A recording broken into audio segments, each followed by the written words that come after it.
Então, vamos lá dar início ao nosso estudo de hoje. Romanos, capítulo 9. Né?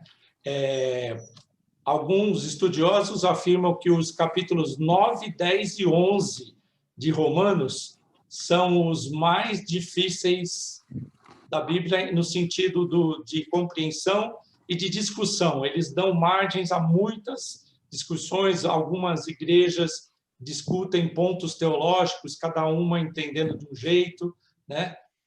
Mas nós vamos ver hoje a parte da eleição muito clara, né? É um ponto discutido entre outras igrejas, né?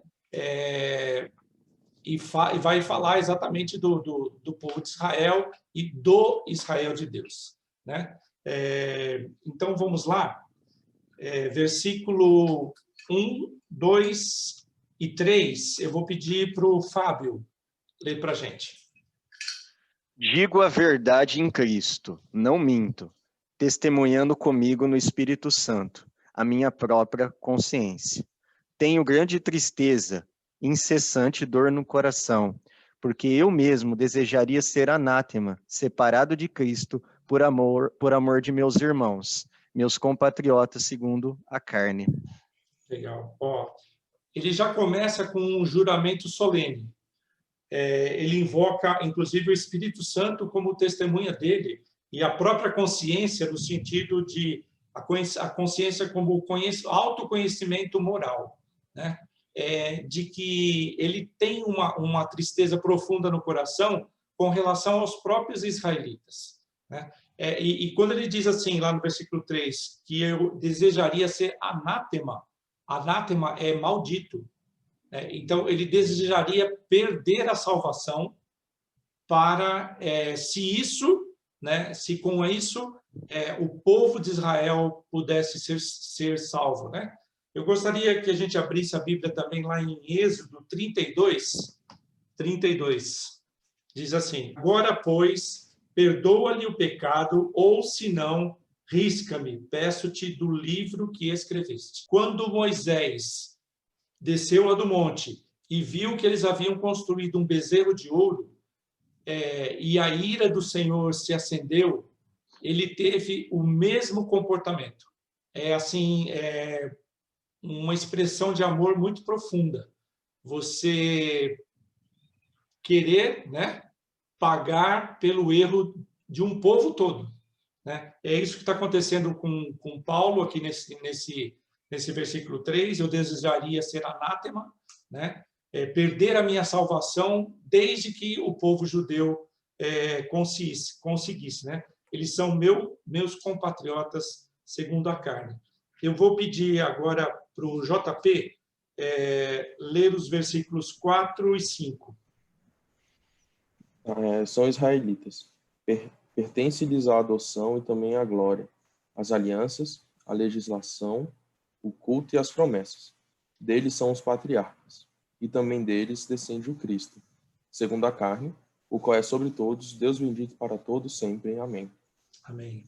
Olha, nos versículos 4 e 5, existem 9 itens de propriedade dos israelitas, né? Que eles tiveram como bênção, né? Vamos contar? Primeiro, eles são israelitas, primeiro. Depois, a adoção, a glória, a aliança, legislação, culto, promessas, patriarcas e o Cristo, né? Vamos começar aqui do primeiro. Percebe que ele chama de israelitas, que vem da palavra Israel, né? Sabem o que significa a palavra Israel? Vencedor com Deus, né? Tem também um detalhe também, né? São as iniciais de todos os patriarcas e as matriarcas, desde Abraão, Isaac e Jacó. Bom, não é à toa, né? Mas a palavra Israel significa vencedor com Deus. Quando é que Jacó passou a se chamar Israel? Vocês lembram? Quando lutou com o anjo.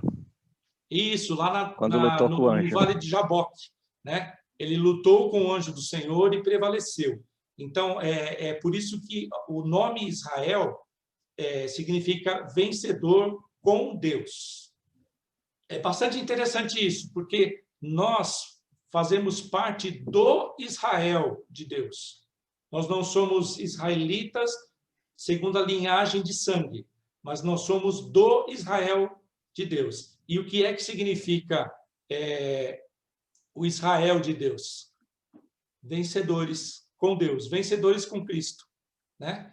A palavra continua com o mesmo significado, vencedor com Deus, e nós em Paulo, né, até isso, Paulo diz que nós somos mais do que vencedores, né? Então nós somos o Israel de Deus. E aí ele fala assim, olha, lhes pertence a adoção. Israel era uma nação pequena, ela não tinha absolutamente nada que pudesse destacá-la para ser queridinha de Deus ou ser a preferida de Deus. Deus simplesmente escolheu o povo de Israel. Eles foram adotados para que Deus cumprisse o plano de salvação através deles, né? Veja lá, ele fala também glória. A glória é o que chamamos de Shekinah, né? A presença de Deus lá no tabernáculo é uma exclusividade do povo de Israel, né? Somente o povo de Israel teve o privilégio de ver o Shekinah de Deus. A presença de Deus, tanto no tabernáculo, como na nuvem durante o dia, na coluna de fogo à noite, eles tinham a presença de Deus. É esse Shekinah que está sendo falado. Também fala assim, das alianças, está no plural, tá?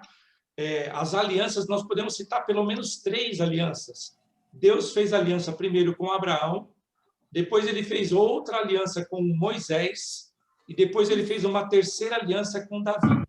Isso sim, só para a gente falar 3 das alianças que fora aquela com Noé, né?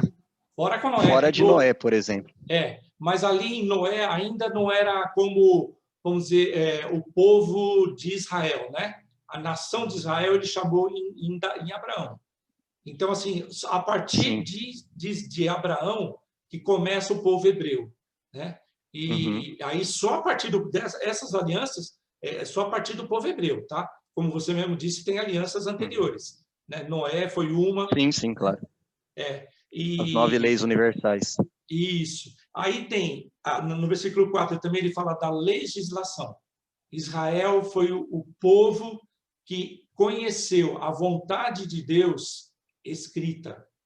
Deus prescreveu para eles tudo o que eles deveriam fazer, como eles deveriam fazer, né? Era uma exclusividade do povo de Israel conhecer toda a legislação, né? São mais de 74 volumes do Talmud, 613 mandamentos e 9 preceitos.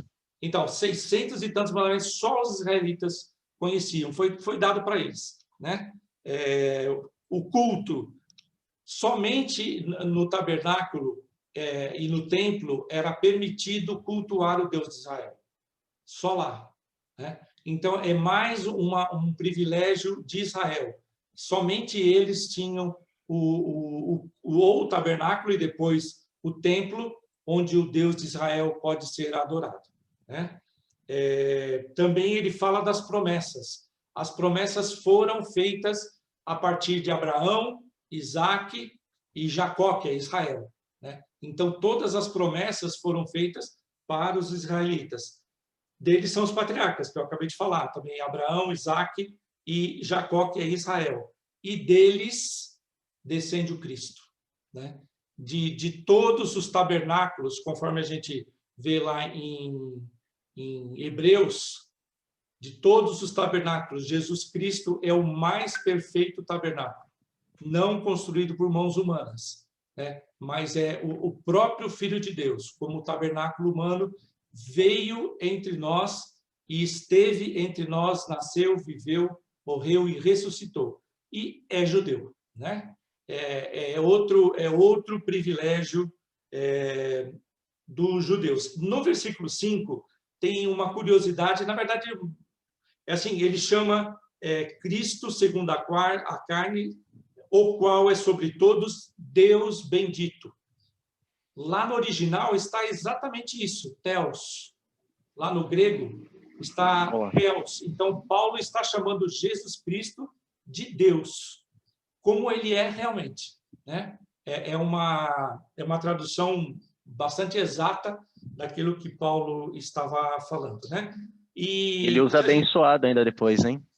Ele usa Deus bendito, abençoado. Isso. Eugóletos.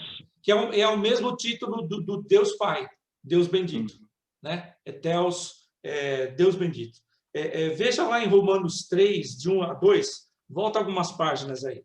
Diz assim: qual é, pois, a vantagem do judeu? Ou qual a utilidade da circuncisão? Muita, sobre todos os aspectos, principalmente porque aos judeus foram confiados os oráculos de Deus, né? Oráculos são verdades absolutas. É isso que significa oráculo, né? Então, foi aos judeus que Deus escolheu fazer isso, né?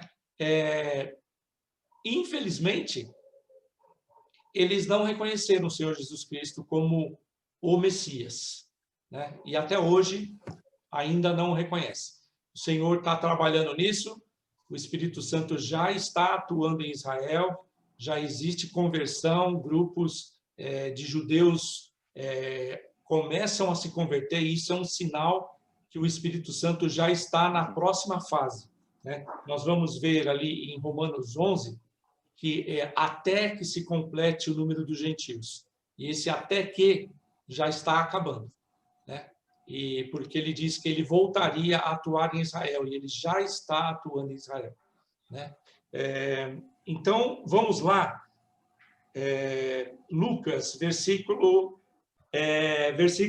6, 7.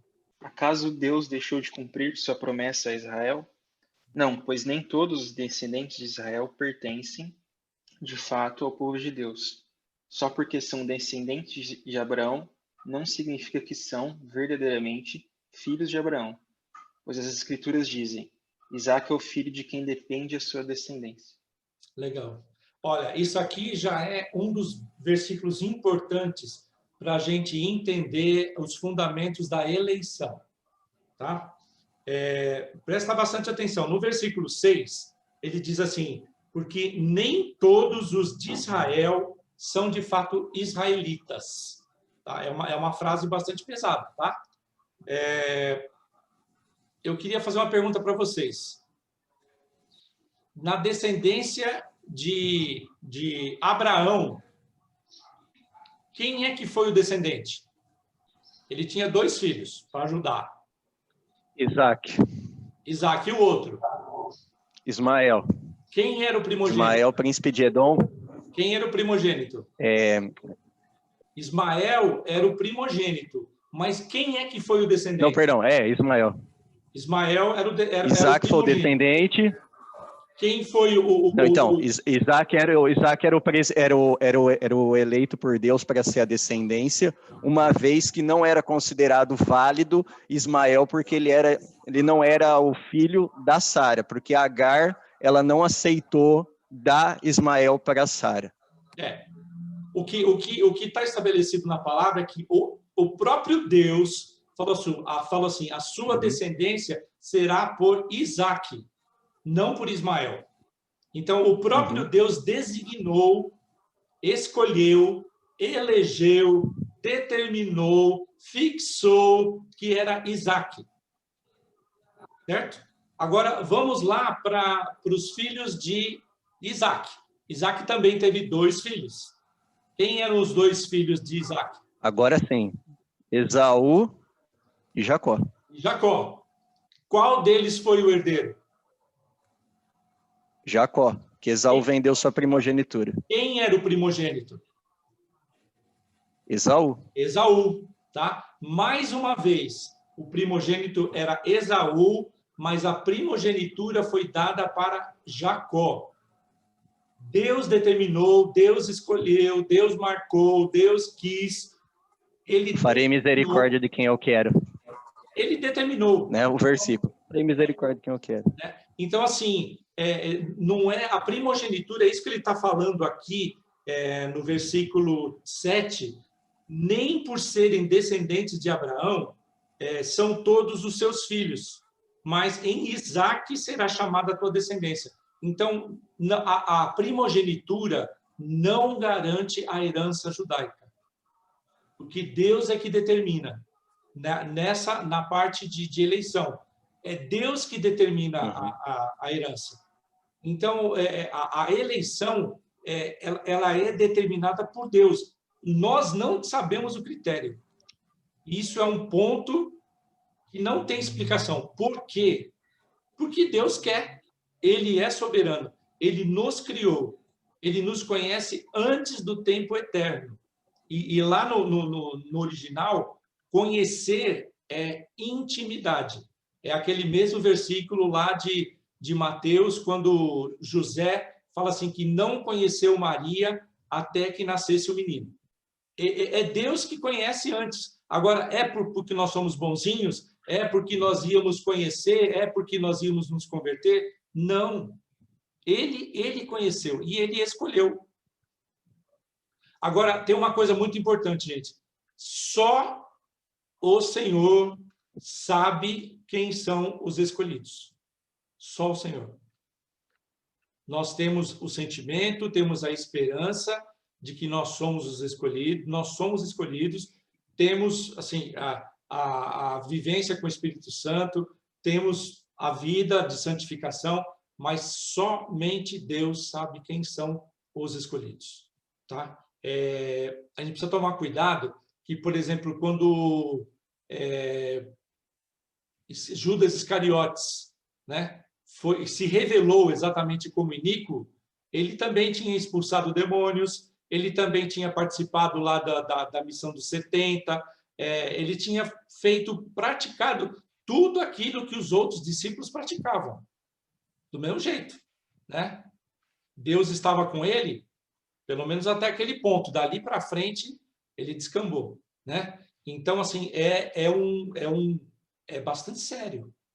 A nossa vida de santificação com o Senhor é permanente, não garante, a vitória não está garantida simplesmente porque Deus pagou o preço na cruz, então posso descambar.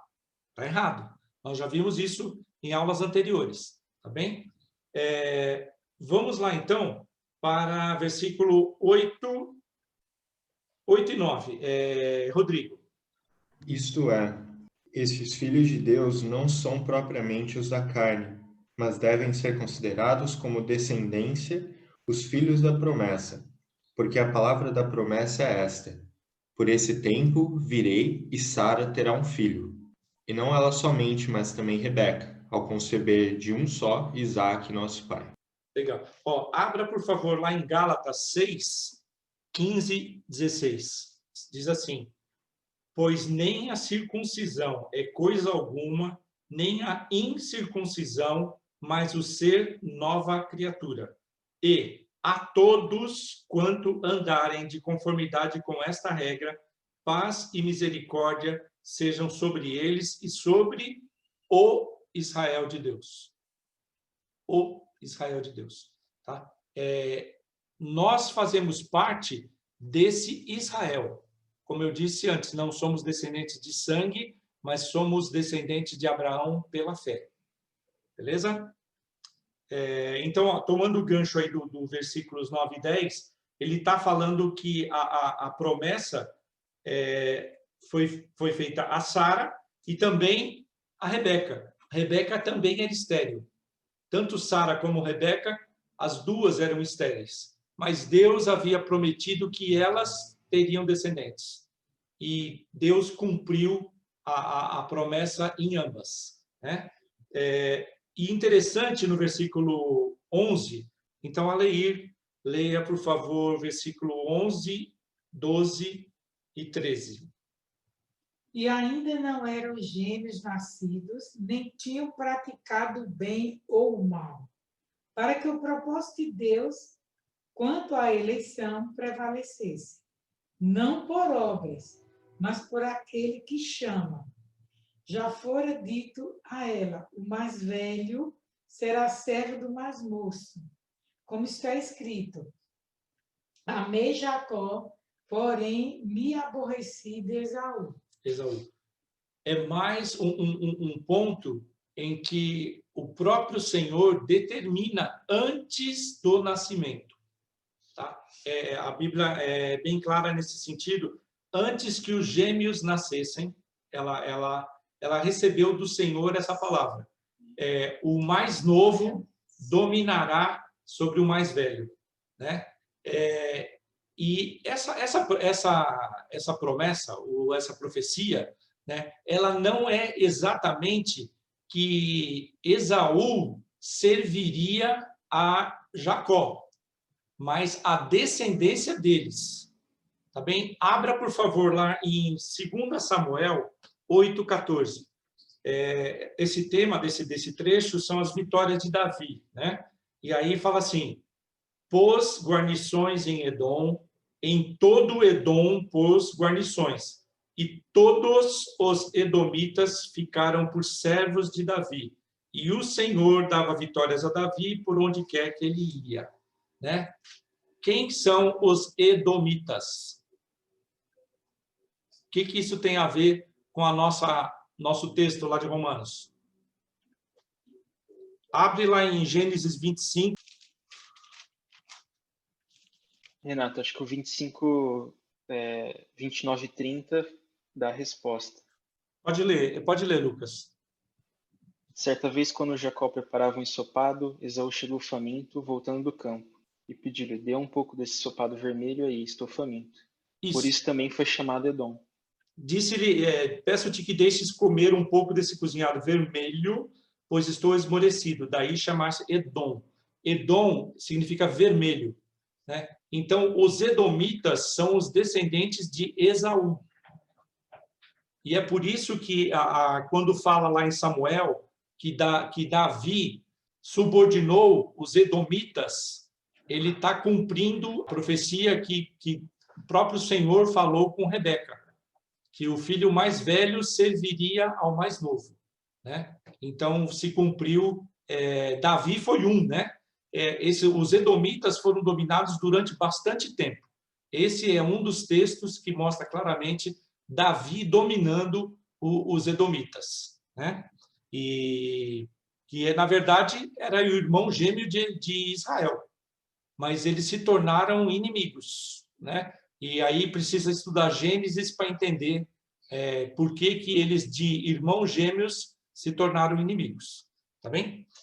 Vamos voltar lá para Romanos, versículo 14, 15, 16. Fábio. Que diremos, pois? A injustiça da parte de Deus? De modo nenhum. Pois ele disse a Moisés: terei misericórdia de quem me aprover ter misericórdia, e compadecer-me-ei de quem me aprover ter compaixão. Assim, pois, não depende de quem quer ou de quem corre, mas de Deus usar de misericórdia, porque a Escritura diz ao faraó: para isto mesmo te levantei, para mostrar em ti o meu poder, e para que o meu nome seja anunciado por toda a terra. E logo tem ele misericórdia de quem quer, e também endurece a quem lhe apraz. O 19 também era para ler? Tudo bem, só até aí. Já lemos um pouquinho. Então tá bom, perfeito. Não, sem problema. Diante de todos esses fatos que ele tá expondo, né? Que a herança é Deus que determina e tudo, ele começa assim: que diremos, pois? É uma expressão característica de Paulo, tá? Ele aparece lá em Romanos 7:7, 8:31, 9:22, 9:30. Só nesse capítulo ele já usou. Ele vai usar lá no 22 e vai usar também no versículo 30. Que diremos, pois? É uma expressão característica de Paulo, né? Aí ele faz essa pergunta: há alguma injustiça da parte de Deus? Se ele fez desse jeito, né? É Deus injusto? Ele fala: de modo nenhum. Porque ele disse a próprio Moisés que ele vai ter misericórdia de quem ele quiser ter misericórdia. Todos nós estamos mortos em nossos delitos e pecados. Todos. Se Deus salvasse todos, ele seria justo? Com certeza não. Não, é justiça dele. Ele pode salvar, se ele quisesse, né? Se Deus quisesse salvar todos, ele poderia. Se Deus quisesse, sim. Ele poderia. Se ele quisesse não salvar ninguém, Ele poderia? Também podia. Também poderia, porque a justiça é dele. E se ele quer salvar alguns? Também pode, porque a justiça é dele, né? São todos mortos. Então, assim, ele escolheu salvar alguns. Tem alguma lógica para nós? Não, mas a lógica é dele. E aí nós vamos ver um exemplo mais abaixo, que é como nós somos criatura. Como é que a criatura vai falar que para quem o fez, dando ordens para quem o fez? Não tem cabimento, né? Uma coisa interessante lá no versículo 16, já fica claro isso. Depende da misericórdia de Deus. Ponto. 17, ele diz assim, porque a Escritura diz a Faraó. Lucas, como é que está o comecinho do versículo 17, na tua versão? Tá, pois as Escrituras afirmam que Deus disse ao Faraó. Aí ele começa... Legal. Então, olha, tá exatamente igual. Paulo usa a expressão Escritura, tá? E o que é que está seguindo ao que ele falou? As palavras de Deus. Ele diz assim, para isto mesmo te levantei, para mostrar em ti o meu poder e para que o meu nome seja exaltado em toda a terra. São palavras do próprio Deus, que estão coladas aqui. E aí Paulo diz que isso é Escritura. É só mais um argumento de que comprova que a Escritura é a palavra de Deus. Tá certo? O próprio Paulo usa o termo Escritura para voz de Deus. O que está escrito colado aqui são textos lá de Êxodo, tem capítulo 7:3, tem 8:15 e tem 9, de 15 a 16. Se a gente for lá em Êxodo, vai encontrar isso aqui tudo. Agora, vamos discutir um pouquinho o que significa esse endurecer. Tá? Eu acho que vai ser interessante a gente ir lá em Êxodo 7. Vamos lá em Êxodo 7:3, só para entender o que nós estamos falando. É um outro ponto que causa polêmica, né? Esses capítulos 9, 10 e 11, eles são bastante discutidos entre várias igrejas, né?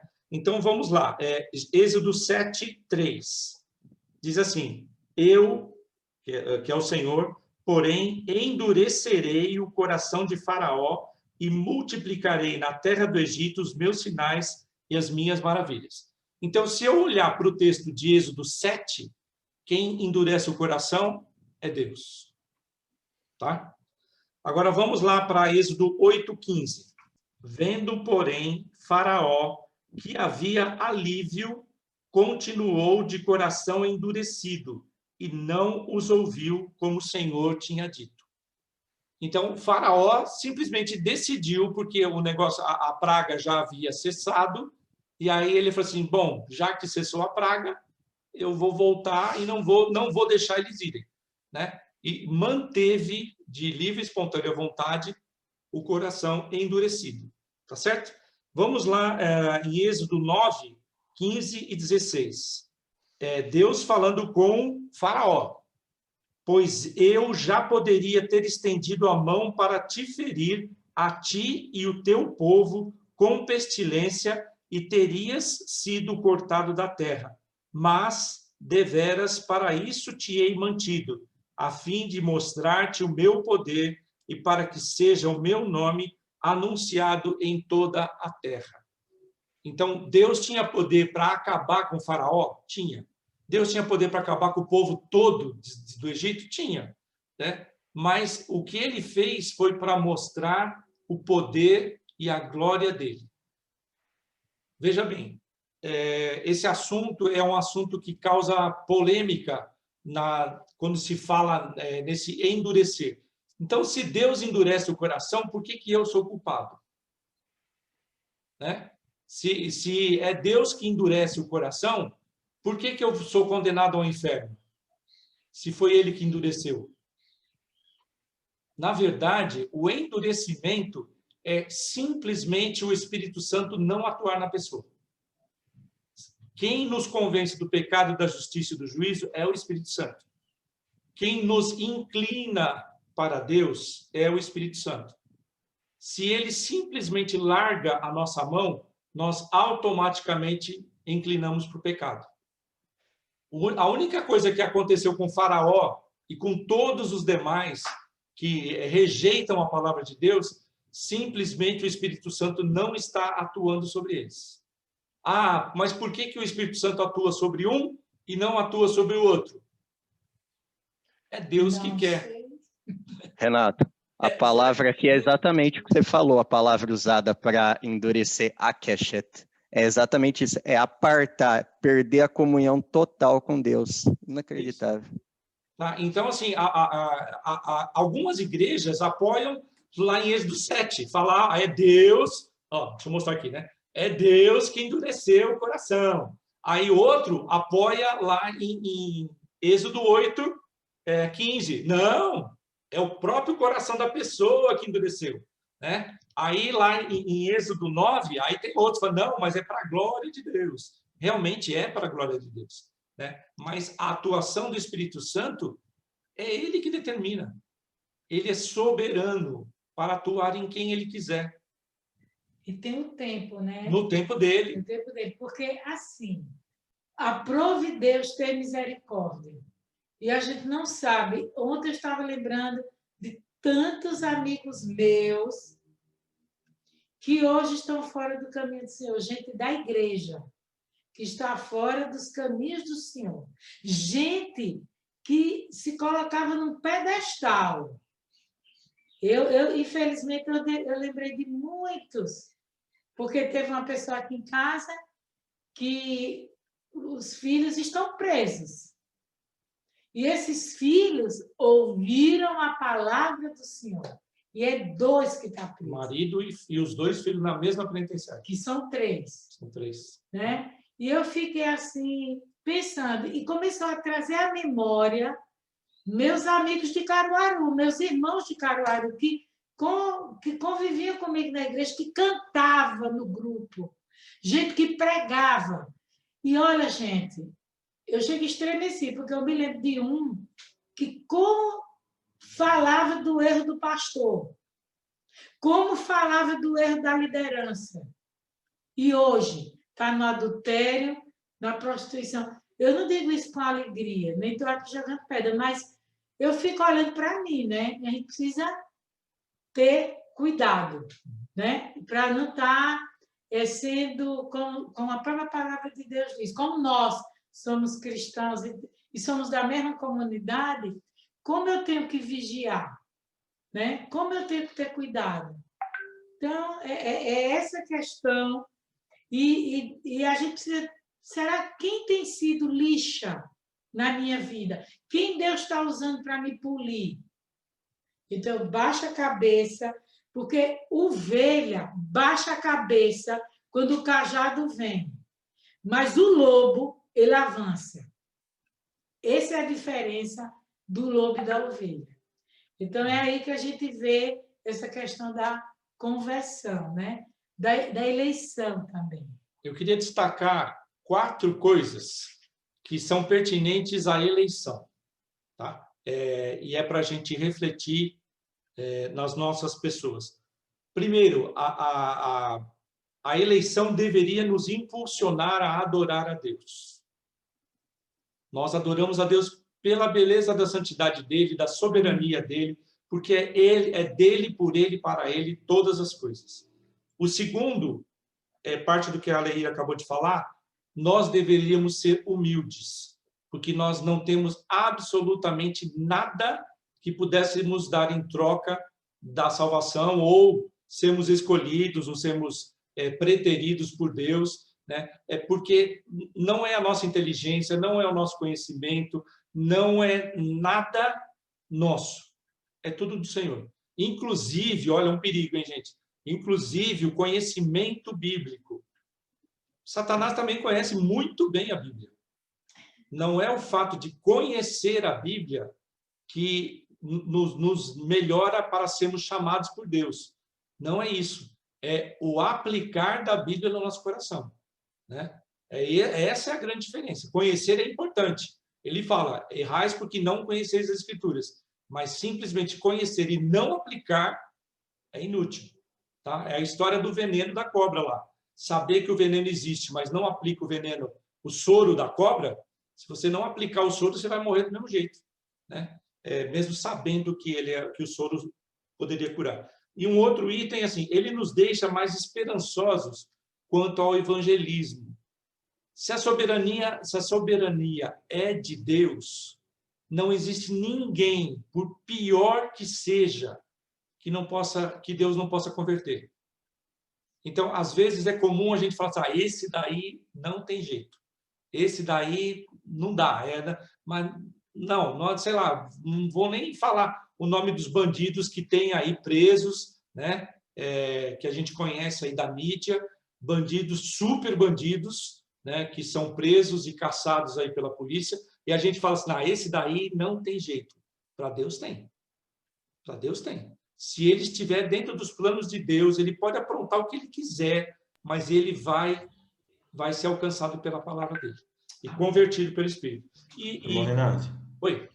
posso só um comentário nessa parte do evangelismo? Sim.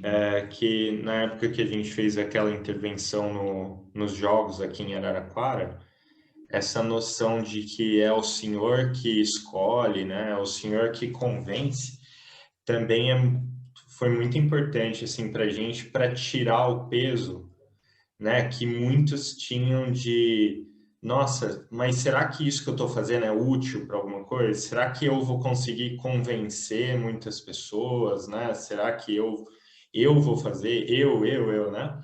E foi numa época que o pastor Ezequiel estava falando sobre... os estudos de quarta-feira eram sobre o Espírito Santo, né? E ele falou sobre isso, né? Que o poder não vinha da gente, né? O convencimento não vinha da gente.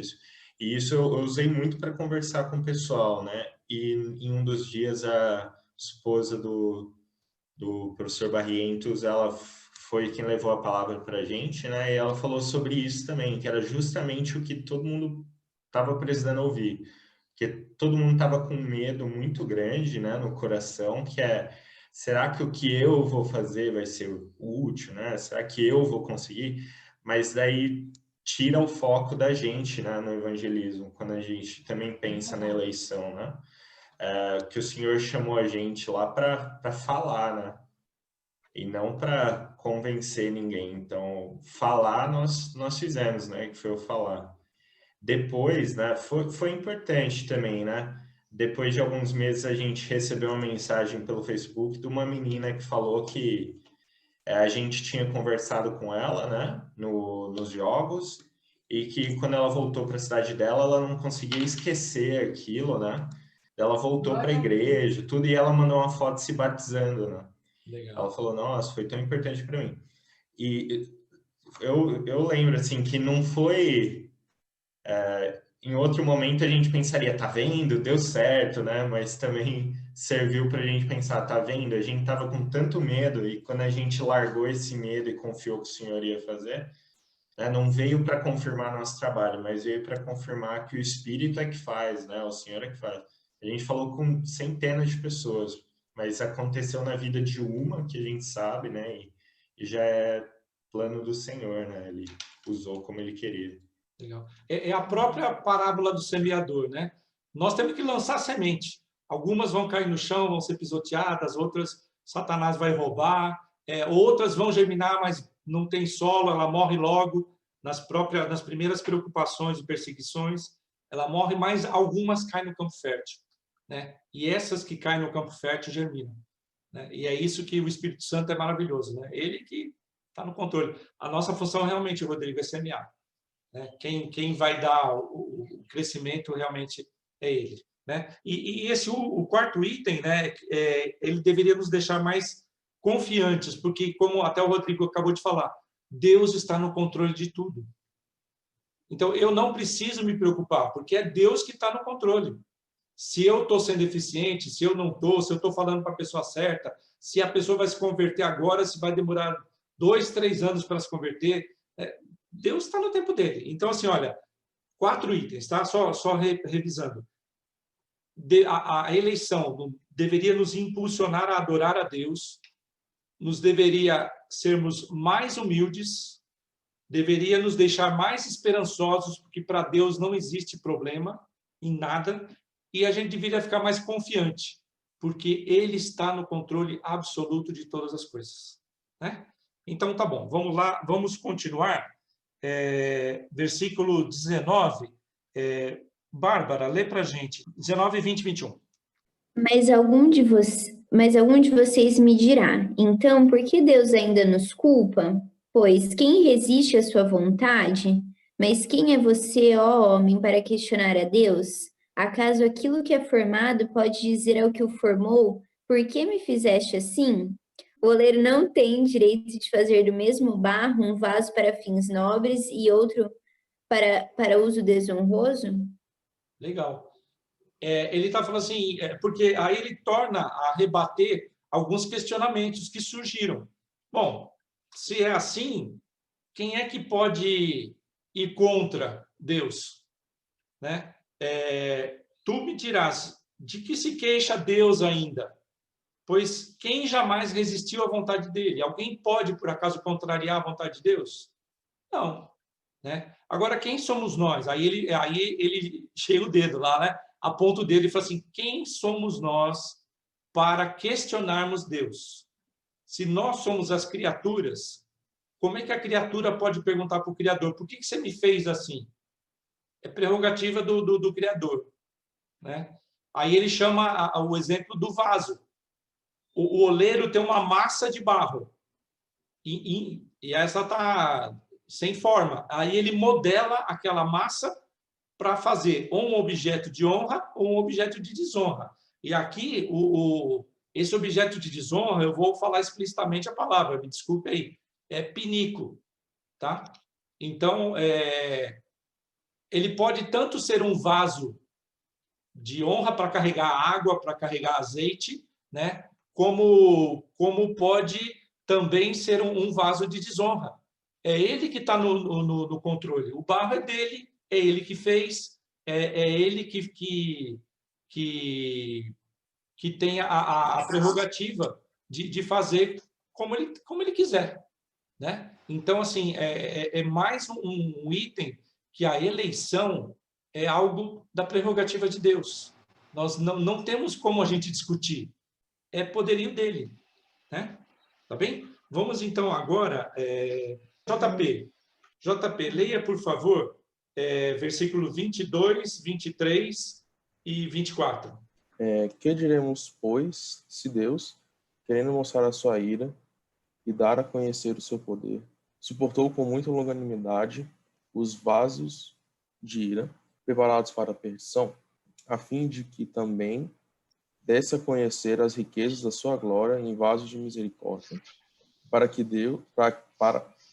a glória preparou de antemão, os quais somos nós, a quem também chamou, não só dentre os judeus, mas também dentre os gentios. Legal. Tanto o apóstolo Paulo como o apóstolo Pedro tratam desse assunto. Vamos lá em 2 Pedro 3, 7 a 9. Ora, os céus que agora existem e a terra, pela mesma palavra, têm sido entesouradas para o fogo, estando reservados para o dia do juízo e destruição dos homens ímpios. Há, todavia, uma coisa, amados, que não deveis esquecer, que para o Senhor um dia é como 1000 anos e 1000 anos como um dia. Não retarda o Senhor a sua promessa, como alguns a julgam demorada. Pelo contrário, ele é longânimo para convosco, não querendo que nenhum pereça, senão que todos cheguem ao arrependimento. O que Deus tem é longanimidade. Ele suporta a ação até de perversos, né? Como ele fala dos vasos de desonra, ele suporta isso. Lembra na parábola do joio e do trigo? Os discípulos falam assim, quer que a gente arranque o joio? Ele fala, não arranque, porque se você arrancar o joio, vai abalar a raiz do trigo também. Então, deixa os dois lá. Quando chegar no momento da colheita, aí nós vamos separar o que é joio e nós vamos separar o que é trigo. né? É isso que Paulo está falando nessa ideia de que Deus suporta, ele tolera a presença de joio e de trigo juntos para preservar o trigo, tá? E ele usa talvez lixar, né? Veja uma curiosidade. Eu gostaria que uma outra versão, talvez a Bárbara, que está com uma versão diferente, lesse o versículo 22. E se Deus, querendo mostrar a sua ira e tornar conhecido o seu poder, suportou com grande paciência os vasos de sua ira preparados para a destruição? Nossa. Olha só, ele fala quem é que preparou os vasos da destruição, da desonra, da perdição? Não. Mas olha no versículo 23. Leia, por favor, Bárbara. Que dizer se ele fez isto para tornar conhecidas as riquezas de sua glória aos vasos de sua misericórdia que preparou de antemão para a glória? Tá. Quando é para a glória, ele preparou. Ele preparou para a glória. Mas aqueles que são os vasos de desonra, eles mesmos se tornaram vasos de desonra. É aquilo que a gente estava falando. O Espírito Santo não atuando em cima da pessoa, não atuando na pessoa, naturalmente ele inclina para ser um vaso de desonra, né? E como a gente viu aqui, até a Leir estava comentando, inclusive comigo também, na minha juventude, na minha mocidade, amigos que cantavam no louvor, que liam a Bíblia, que oravam, foram para o mundo, né? E, inclusive, eu perdi amigos com drogas. Acabou se perdendo na droga. Isso é algo bastante dolorido. Simplesmente, ele se afastou da igreja. Simplesmente, ele se afastou da comunhão. Ele parou de ler Bíblia, ele parou de orar, ele parou de buscar a Deus, parou de pedir perdão. E aí acontece o que aconteceu lá em Romanos. Deus os entrega à sua própria consciência. Vocês querem agir assim? Então, fiquem à vontade. Façam conforme vocês querem. Mas arque com as consequências. Tá certo? E é por isso que ele fala que a vida de santificação é perseverança. Perseverai. É insistir. É buscar. É não ficar caído. Pecou, confessa o pecado, levanta e continua. Não é para ficar prostrado no chão caído. Ah, não, Deus nunca vai me perdoar. Não. Não tem pecado que Deus não perdoe. A menos que você o rejeite. Esse é o pecado do Espírito Santo. Se você rejeitar a salvação em Cristo, você está pecando contra a ação do Espírito Santo. E aí não tem o que fazer. Se Cristo morreu na cruz e você não aceita, né? Então aí não tem o que fazer. Simplesmente a condenação, né? Vamos então agora, Lucas, versículos 23, 24, 25 e 26. Ele age desse modo para que as riquezas de sua glória brilhem com esplendor ainda maior sobre aqueles dos quais ele tem misericórdia, aqueles que ele preparou previamente para a glória. E nós estamos entre os que ele chamou, tanto dentre os judeus como dentre os gentios. A esse respeito, Deus diz na profecia de Oséias: chamarei meu povo, aqueles que não eram meu povo, e amarei aqueles que eu não amava. E também, no lugar onde lhes foi dito, vocês não são o meu povo, eles serão chamados filhos do Deus vivo. Glória a Deus, cara. Esses versículos são lindos. Eles se referem a Oséias. Oséias 1:10. Diz assim: todavia, o número dos filhos de Israel será como a areia do mar, que não se pode medir nem contar. E acontecerá que no lugar onde se lhes dizia, vós não sois meu povo, se lhes dirá, vós sois filhos do Deus vivo. Aleluia. Né? 1 Pedro 2:10. Vós, sim, que antes não erais povo, mas agora sois povos de Deus, que não tinhais alcançado misericórdia, mas agora alcançastes misericórdia. Novamente uma citação de Oséias, que coloca que um povo que não pertencia a Deus, ele chamou e constituiu como seu povo. Aqueles que não eram chamados povo de Deus passaram a ser chamados povo de Deus, para a glória dele. Então, ele fala assim, não só entre judeus, como também entre gentios, no versículo 24, os quais somos nós, a quem também chamou, não só dentre os judeus, mas também dentre os gentios. Né? E aí ele faz a citação lá do texto de Oséias, que é um texto lindo.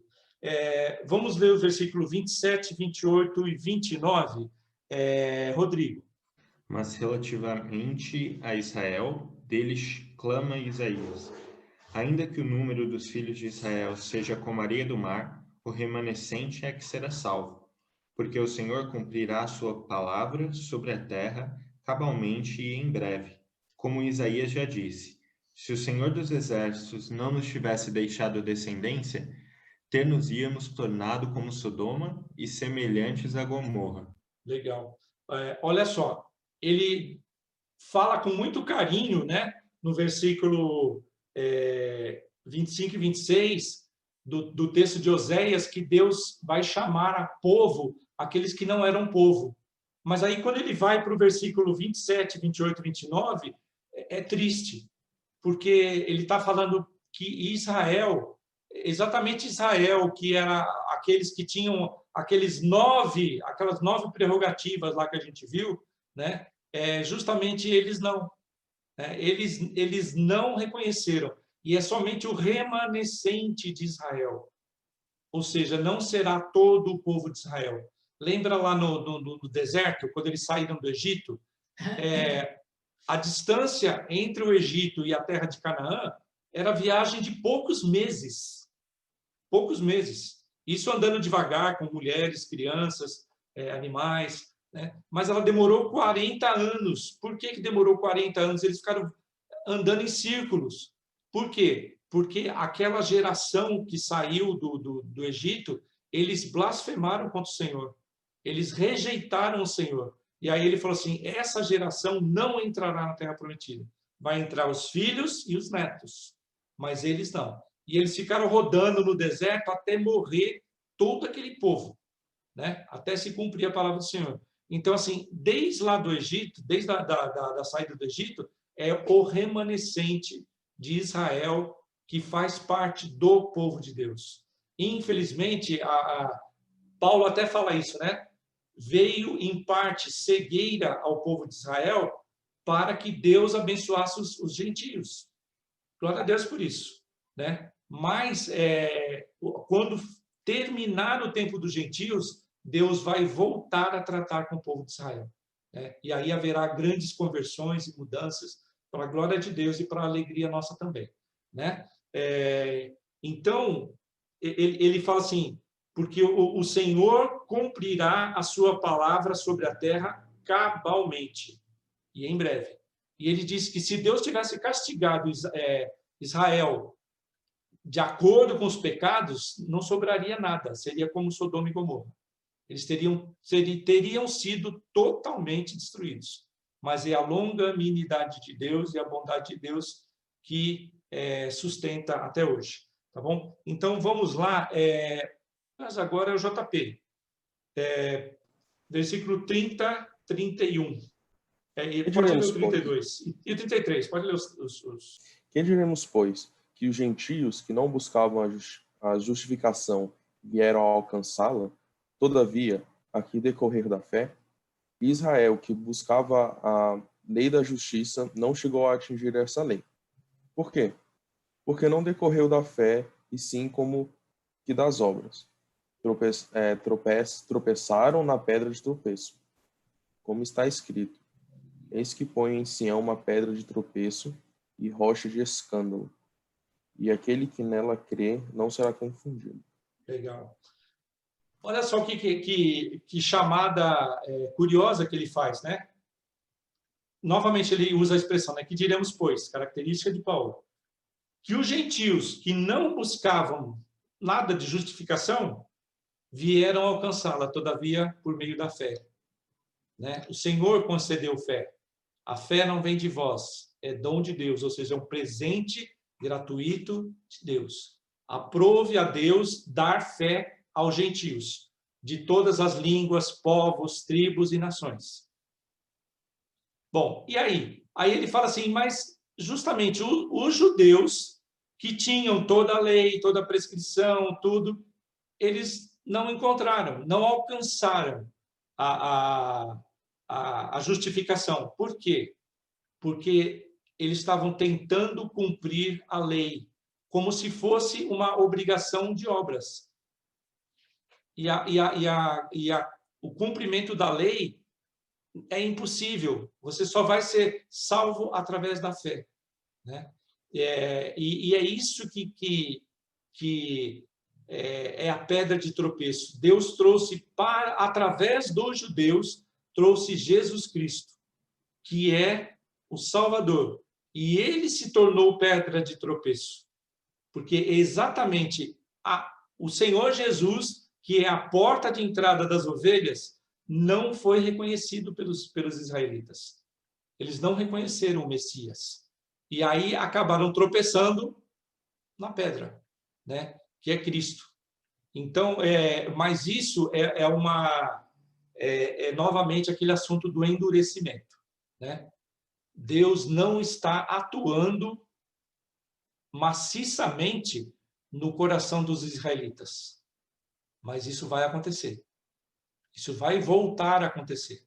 Infelizmente, aqueles que passaram, né, que morreram, eles seguramente não estavam dentro dos propósitos de Deus. Mas, com certeza, o remanescente de Israel ouvirá a voz do Senhor, ouvirá a palavra do Senhor Jesus Cristo, como já está acontecendo. Já está havendo um movimento de evangelismo cristão dentro de Israel, que até proibido a gente pregar Jesus Cristo em Israel, né? Você não pode chegar lá e ficar pregando. Eles toleram, né, as igrejas cristãs, assim como também lá tem muçulmanos e tem 3 religiões, né?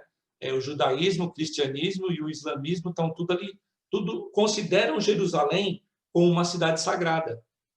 Então, eles até respeitam, mas não é permitido. A religião de Israel é o judaísmo, não é o cristianismo. E isso vai mudar. Há um preço alto, né? O que a Bíblia nos previne é que o preço vai ser altíssimo. Muitas pessoas vão dar a vida para que isso seja alcançado, né? Mas Deus tem propósitos e Deus é que vai fazer cumprir essa promessa, né? Eu gostaria que abrissem as suas Bíblias lá em Isaías 8:14, diz assim: ele vos será santuário, mas será pedra de tropeço e rocha de ofensa às 2 casas de Israel, laço e armadilha aos moradores de Jerusalém. Olha a curiosidade, tanto o Reino do Norte quanto o Reino do Sul, e armadilha aos moradores de Jerusalém. Onde é que Jesus foi crucificado? Na cidade de Jerusalém. E o próprio Cristo, crucificado na cidade de Jerusalém, se tornou um Messias fraco, um Messias vencido, um Messias sofredor, que não tinha nada a ver com o Messias que os judeus esperavam. E é por isso que ele acabou sendo rejeitado. Esse daí não é o Messias que a gente quer.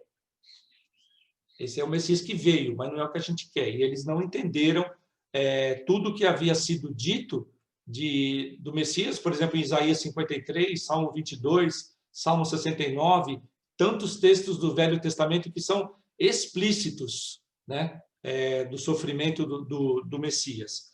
Vamos ver também Isaías 28:16. Portanto, assim diz o Senhor Deus: eis que eu assentarei em Sião, que é Jerusalém, uma pedra já provada, pedra preciosa, angular, solidamente assentada. Aquele que crê não foge, não tropeça, tá? Essa pedra é o Senhor Jesus Cristo. E olha só, ele usa pedra provada, preciosa, angular, solidamente assentada. Vamos também ler o texto lá de 1 Pedro 2, 6 a 8. Por isso está na Escritura: eis que ponho em Sião uma pedra angular, eleita e preciosa, e quem nela crer não será de modo algum envergonhado. Para vós outros, portanto, os que credes, é preciosidade, mas para os descrentes, a pedra que os construtores rejeitaram, essa veio a ser a principal pedra angular. Então, Deus é muito pedra angular, né? pedra angular. A pedra angular é aquela pedra que fica na esquina da parede. Ela forma ângulo. Então, quando uma parede vem num sentido, depois ela muda para outro sentido, é uma pedra angular que é usada como guia. Ela já é cortada em ângulo para fazer o desenho da parede. Aí, em cima dela, vai sendo erguidas as pedras. E ela é também aquela pedra em arco. Quando eles fazem uma passagem, tem uma pedra que fica exatamente no centro. Ela é a pedra que trava todo o desenho do arco. Se eu tirar aquela pedra lá do meio, tudo aquilo desaba. Mas todas elas estão travadas porque tem uma pedra geralmente em formato trapezoidal, né? Ela trava as demais pedras que estão em volta dela. Também é chamada de pedra angular, né? Então, é uma pedra em que as outras pedras são assentadas em cima e é ela que determina o ângulo que vai ser construído. A direção, o ângulo, né, a forma. Ela é bastante interessante nesse sentido de pedra angular, né? Então, esse capítulo 9, ele nos mostra a soberania de Deus. Que Deus, na sua soberania, amor, ele nos escolheu antes da fundação do mundo. E que Israel, apesar de conhecer, de ter todo o acesso à palavra de Deus, à lei de Deus, aos escritos, aos profetas, aos patriarcas, a vinda do Messias, eles, infelizmente, não reconheceram o Senhor Jesus. Mas eles acabam sendo culpados porque o próprio coração deles é enganoso, infelizmente, né? Mas aqueles que hão de ser salvos, com certeza serão, porque serão alcançados pelo Espírito Santo, tá bem? Então, se Deus permitir, na próxima semana, nós daremos continuidade com Romanos capítulo 10 e depois capítulo 11, que são capítulos bastante profundos e densos, né? Dentro da teologia reformada, dentro da teologia protestante, e que Deus nos abençoe. Se alguém quiser fazer alguma colocação, fique à vontade.